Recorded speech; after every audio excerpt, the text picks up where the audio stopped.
Hello and welcome back to the History Channel. My name is Idan and I'll be your digital history teacher. I will teach you about international history from the late 1800s to the mid-1900s in a 16-part series. This is part 15. This video will be about 4.3 and why did the CCP gain support up to 1945.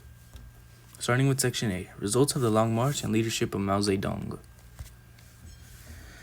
The Long March should be considered a defeat, but CCP took it as a win because of the army's courage and resilience.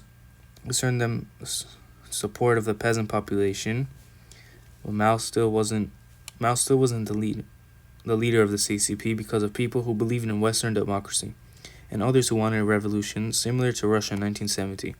However, Mao argued with these people, saying copying Russia's revolution is inappropriate due to their situation and limited population. Moving on to Section B, the establishment of the Lenin Soviet, land reform, and Mao's rectification campaign. Mao needed to fully gain support of the peasants and become the undisputed leader of the CCP.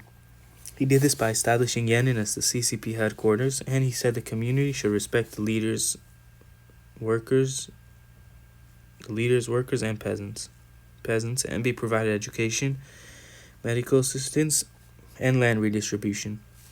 Land was given and redistributed from the wealthy to the poor, and high tax was imposed for the wealthy. He used propaganda to foreigners like Edgar Snow to only show the good things and to give Soviet China a good view to foreigners. These foreigners couldn't understand, so they didn't see the evidence and the violence and anti-KMT propaganda.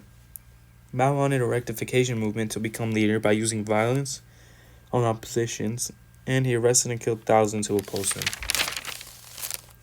This became a terror campaign and ended in 1944. Moving on to Section C, impact of war with Japan after 1937.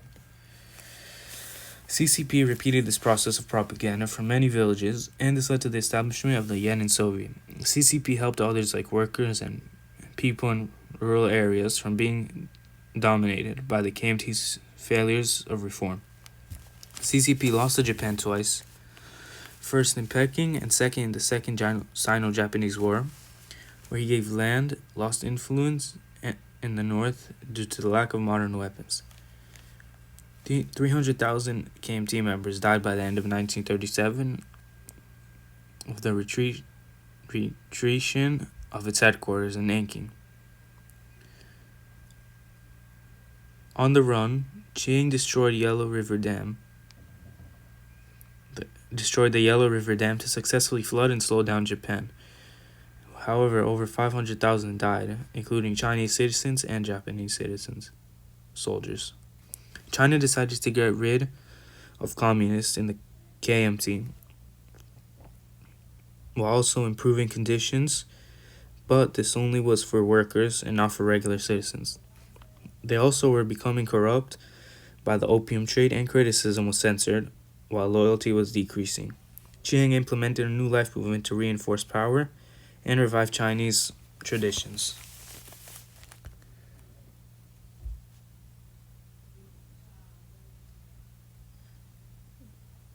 And that was Section D on popularity of Qing and the KMT. That was the end of Section D. Well, also that was the end of 4.3. And tune into the next video for the last part, which will go into 4.4.